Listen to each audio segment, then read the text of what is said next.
नमस्कार। और अगले आधे घंटे तक कमोडिटी मार्केट पर सबसे बड़ी खबरें जारी है। हम आपको बताएंगे कि आज के बाजार का मूड माहौल क्या है, खबरें कौन कौन सी हैं और उसका इम्पैक्ट होगा क्या। और आज की चर्चा में हमारे साथ जुड़ रहे हैं दीपक पारीक, एग्री एक्सपर्ट हैं, सुनील बलदेवा है, president agri farmers and trader association के, बीरेन वकील साहब हैं पैराडाइम कमोडिटी के। तो आप सभी का बहुत स्वागत है। लेकिन चर्चा की शुरुआत हम करने जा रहे हैं दाल की खबर के साथ। और खबर ये है कि 2024 में जो दालों का इंपोर्ट है वो डबल हो गया है। 66 लाख टन से ज़्यादा दाल का इंपोर्ट हुआ है 2024 में। और सरकार ने जो बीच में इंटरवीन किया, बड़ी मात्रा में ड्यूटी फ्री इंपोर्ट को अलाउ किया, तो उससे इंपोर्ट काफ़ी ज़्यादा हुआ है। अब सवाल ये है कि ज़्यादा इंपोर्ट से कितना फ़ायदा हुआ है, कितना नुकसान हुआ है, इसका हम रियलिटी चेक करेंगे। तो बलदेवा जी, मेरा पहला सवाल आपसे ही होगा, रिकॉर्ड इंपोर्ट, किस पर चोट, किसको सपोर्ट? बलदेवा जी, आप सुन पा रहे हैं सर? लगता है हमारा संपर्क अभी उनसे नहीं हो पा रहा है। दीपक पारीक साहब, आप बताइए, यही सवाल आपसे, रिकॉर्ड इंपोर्ट, किस पर चोट, किसको सपोर्ट? देखिए, चोट तो किसानों पे है और चोट कुछ हद तक ट्रेडिंग कम्युनिटी के ऊपर भी है।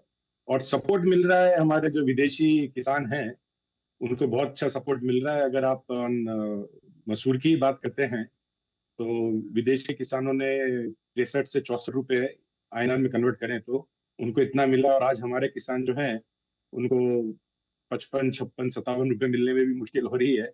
इनफैक्ट सरकार खुद अपना जो उन्होंने पहला प्रोक्योरमेंट किया था वो खुद मार्केट में 56, 57 रुपए पे लिक्विडेट करने की कोशिश कर रहा है। तो उन्होंने एक ट्रेंड सेट कर लिया है कि हार्वेस्ट के टाइम हमारे जो मसूर के किसान हैं उनको नुकसान है। इसी तरीके से अगर आप चने पे जाएंगे तो चने में भी यही हाल है कि 77 रुपया ऑस्ट्रेलिया के किसान ने कमाए। और जब भारत के किसान की बात आई तो अभी 2-3 दिन पहले ही मार्केट के अंदर थोड़ा ट्रेड चालू हुआ है मंडियों के अंदर। आप ये नहीं तो कह रहे 52 हैं रुपए कि से लेके 57 रुपए के अंदर भाव मिल रहे हैं किसानों को। तो चोट तो हमारे किसानों पे है सर। अच्छा, आप कह रहे हैं कि चोट किसानों पे है। चलिए, मैं इस पर आपसे आगे भी सवाल पूछूंगा। अभी सुनील बलदेवा भी हमारे साथ जुड़ चुके हैं। बलदेवा जी, बहुत स्वागत है आपका। रिकॉर्ड इंपोर्ट से क्या इम्पैक्ट हुआ है सर मार्केट पर? बहुत बहुत धन्यवाद मुर्तंज जी। आपको याद हो तो मैं आपके चैनल पे हमेशा बात उठाता रहा हूँ कि हमारे यहाँ इंपोर्ट बहुत ज्यादा हो रहा है, जरूरत से ज्यादा हो रहा है। एक्चुअल में जरूरत से ज्यादा इंपोर्ट का वजह ही हम आज देख रहे हैं कि आज तुअर जो है वो MSP से नीचे बिक रही है। सरकारी खरीद है वो 1 फरवरी से चालू होगी। तब तक किसान जो है मंडियां बंद करने के लिए भी मजबूर हो रखे हैं। बीजापुर जैसी 2-3 मंडियों में उन्होंने बंद भी रखा है क्योंकि वहाँ पे तुअर जो है वो 70 या उसके नीचे बिक रही है। ऐसा ही हाल अभी चने का है। चना कर्नाटक और महाराष्ट्र में नई आवकें चालू हो चुकी है और 52-53 मंडियां बिक रही है। और मटर का मैं पहले ही कह चुका हूँ कि मटर के हाल बेहाल हो रखे हैं क्योंकि 30 रुपया 32 रुपये किलो मटर 31-32 रुपया पोर्ट पे ही है। तो यदि किसानों की मटर आएगी तो वो 28 रुपये किलो बिकेगी। और मसूर की जैसे बात करें 6400 की MSP है। सरकार जो है खुद 5800 रुपये में अपना माल बेच रही है। तो इसको यदि हम उल्टा कैलकुलेट करें, यदि मंडियों के भाव निकालें तो 54 रुपया होगा। तो हर चीज जो है MSP से बहुत नीचे बिक रही है। जैसा विवेक जी ने भी बोला कि जब बाहर के किसानों की बात हो रही थी तब बाहर के किसानों को बहुत अच्छे भाव मिल रहे थे, बहुत ऊपर भाव मिल रहे थे। जब अपने किसानों का जब माल आ रहा है तो बहुत नीचे भाव मिल रहा है। इंडस्ट्री का बुरा हाल है।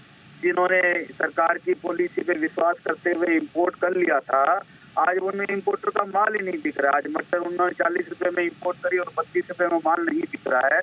क्योंकि अब आप क्वेश्चन पूछेंगे कि इंपोर्ट क्यों किया गया। इंपोर्ट इसलिए किया गया, इंपोर्ट वहाँ पे यदि किसी की ऑफिस है वहाँ रखने का खर्चा जो है $3 है, वेयर हाउसिंग का खर्चा, और वहाँ पे इंटरेस्ट रेट लगती नहीं है। तो उन्होंने डंपिंग हाउस बना लिया है इंडिया को। वो वहाँ का माल यहाँ लाके डंप करते हैं ताकि सरकार कभी भी यहाँ पे डिमांड आएगी, सरकार की पॉलिसी चेंज होएगी, उस समय इसका फायदा उठा लिया जाएगा।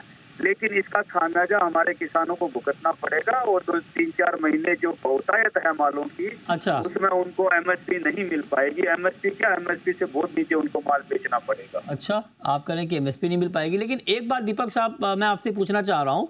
आप कह रहे हैं कि जो सपोर्ट है वो विदेशी किसानों को मिल रहा है, कारोबारियों को मिल रहा है। लेकिन पर्पस तो ये था ना कि इंडियन कंज्यूमर के लिए दाल थोड़ी सस्ती हो, उनकी दाल गले, और उस पर्पस से इस तरह का इंपोर्ट किया गया, सप्लाई बढ़ी। तो मैं जानना चाहता हूं कि क्या आप कह रहे हैं कि सपोर्ट सिर्फ जो विदेशी फार्मर हैं उनको मिला है, क्या इंडियन कंज्यूमर को नहीं मिला है? डेफिनेटली मिला है, क्योंकि ना रॉ मटेरियल के प्राइस कम हुए हैं, लेकिन रिटेल के अंदर अनफॉर्चुनेटली गवर्नमेंट के पास टूल्स नहीं थे कि रिटेल को कंट्रोल कर सके। तो अगर आप चाहें तो आपके अमेजन के ऊपर, डीमार्ट के ऊपर या कहीं पे भी जाएंगे तो फिनिश प्रोडक्ट जो दालें हैं उसमें अगर फॉल देखेंगे तो 5-7% का है, लेकिन जो रॉ मटेरियल की प्राइस है वो 40%। अच्छा, तो आप कह रहे हैं कि रॉ मटेरियल के दाम ज़्यादा गिरे हैं और उसके मुकाबले जो रिटेल में प्राइस है वो कम गिरे हैं। बलदेवा जी, क्या ये बात ठीक है कि होलसेल में जितनी गिरावट आई है उतना पास ऑन नहीं हो पाया है रिटेल में? और दूसरा सवाल मैं इसी में जोड़ता हूं कि जैसे आप लोग कह रहे हैं कि इंपोर्ट बहुत ज़्यादा हो गया, इससे नुकसान हो रहा है, लेकिन अगर इंपोर्ट नहीं होता तो क्या फिर दाल 2015 वाला सिचुएशन नहीं हो जाता सर, जब 200 रुपये तुअर की दाल बिकी? इंपोर्ट होना चाहिए था, और इंपोर्ट का हम नहीं डिमांड करती। जो शुरू में इंपोर्ट की जरूरत थी, बाद में जब इंपोर्ट की जरूरत थी, हम पिछले 4 महीने से यही कह रहे हैं कि हमारे पास अब इंपोर्ट की जरूरत नहीं है, क्योंकि हमारे यहाँ अब बुआई जो है बहुत अच्छी हो गई है, वेदर अच्छा है, और हमारी 2-3 महीने बाद में खुद का किसानों का माल आ जाएगा, तो उनको सपोर्ट देना भी जरूरी है। तो उस समय इंपोर्ट बंद हो जाना चाहिए था। जहां तक आपने बोला कि कंज्यूमर को रीजनेबल माल मिलना चाहिए, रीजनेबल भाव पे। सस्ता भाव की कोई परिभाषा नहीं होती मृत्युंजय जी। आज भी चना 50 रुपये, 10 साल भी पहले 50 रुपया था चना। आज भी यदि मसूर की बात करें तो 60 रुपये है। यदि हम 2016 के आंकड़े दिखाएंगे तो मसूर के भाव 80 रुपये थे। तो इन्फ्लेशन क्या बाकी जो यदि बढ़ रही है तो किसानों को भी तो इन्फ्लेशन का फायदा होना चाहिए। नंबर दूसरी बात, आपने जैसा पूछा कि सॉरी, आपका दूसरा क्वेश्चन क्या था मृत्युंजय जी? सर, आप सवाल मेरा ये था कि अगर ये इंपोर्ट नहीं होता तो क्या 2015 वाला सिचुएशन दाल का नहीं हो जाता, जब 200 रुपये किलो तुअर की दाल बिकी थी? नहीं होता, क्योंकि हमारे यहाँ तुअर की फसल अच्छी है, ये हमें पहले ही पता चल गया था। चना की और मसूर की बुआई भी हमारे यहाँ संतोषजनक है, ये हमें पता चल गया था। जब हमें यह पता चल गया तो हमें सितंबर अक्टूबर में बुआई के टाइम ही हमें इस इंपोर्ट को बंद कर देना चाहिए था, या रेस्ट्रिक्टेड कर देना चाहिए था। हमने बार बार इसको बंद करने की बात नहीं की थी। हमने ये कहा था इसका इंपोर्ट ड्यूटी बढ़ा दी जाए ताकि इसकी क्वांटिटी कम हो सके। ओके, ठीक है। तो आप कह रहे हैं कि ये एक मैकेनिज्म यहाँ पे फॉलो करना चाहिए। अब दीपक जी, अब आप जरा बताइए कि अब सोल्यूशन क्या है, क्योंकि फरवरी के आखिर तक येलो पीस का ड्यूटी फ्री इंपोर्ट अलाउड है, तुअर का इंपोर्ट मार्च 2026 तक होना है। अब बताइए कि सोल्यूशन क्या है कि फार्मर भी नाराज ना हो या उनको नुकसान ना हो और कंज्यूमर को भी थोड़ा फायदा होता रहे, क्या बीच का रास्ता? तो झा साहब, इसके अंदर अगर इमीडिएटली करना है, उसके अंदर तो गवर्नमेंट के पास एक ही टूल है। हमें सब पे ड्यूटी लगानी पड़ेगी। हमें येलो पीस के ऊपर ड्यूटी लगानी पड़ेगी 60%, हमें चने पे ड्यूटी लगानी पड़ेगी 60%, हमें मसूर पे ड्यूटी लगानी पड़ेगी 60%।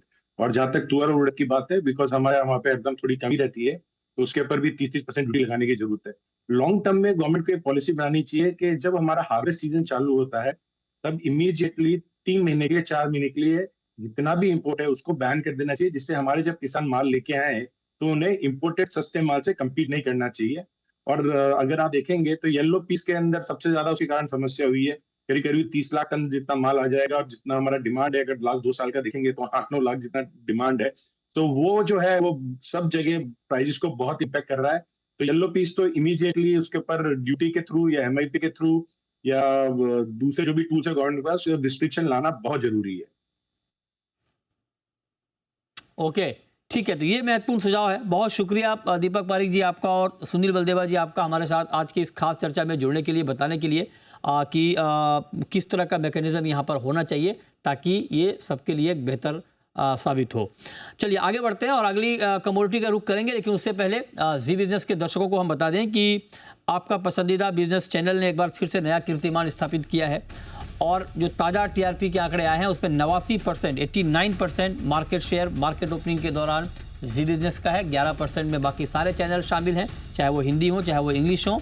और मार्केट आवर्स में जी बिजनेस का मार्केट शेयर 86% यानी 86% है और ज़बरदस्त मार्जिन के साथ आपका पसंदीदा बिजनेस चैनल नंबर 1 है। और सिर्फ मार्केट के दौरान नहीं बल्कि 24 घंटे 7 दिन बहुत बड़े ह्यूज मार्जिन से हम लगातार नंबर 1 है। ये सब आपके प्यार और भरोसे का नतीजा है। इसके लिए आप सबका बहुत बहुत शुक्रिया, बहुत बहुत आभार।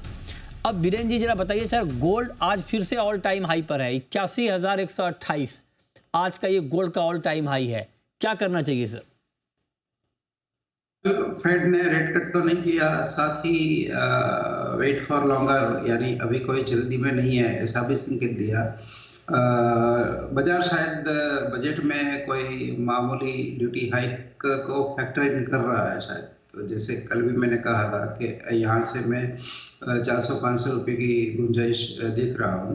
अगर ड्यूटी हाइक आता है तो वो ऑलरेडी डिस्काउंट हो चुका है, तो फिर सेल ऑन न्यूज़ वाली स्टोरी आएगी। बट अगर नहीं आता है तो मार्केट में एक बिक वाली शायद 800,000 रुपये की देखी जाएगी। बट वो पूरा का पूरा जो है वो बजट पर है। लोकल मार्केट अभी फिलहाल प्रीमियम पे चल रहा है।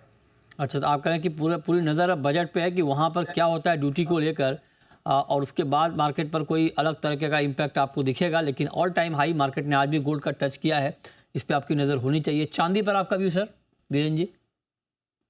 सिल्वर में भी यहाँ से हम करीबन 500-700 रुपया का जंप देखेंगे, क्योंकि चाइना बंद है। तो क्या एक हिसाब से ये वो फ्री पेनल्टी कॉर्नर जो हॉकी में उस तरह का फ्री जोन है। तो फिलहाल पतले ट्रेडिंग में मार्केट को घुमाना थोड़ा आसान रहेगा। तो यहाँ मैं टेम्पररी बाय साइड में प्रेफर करूँगा रहने का।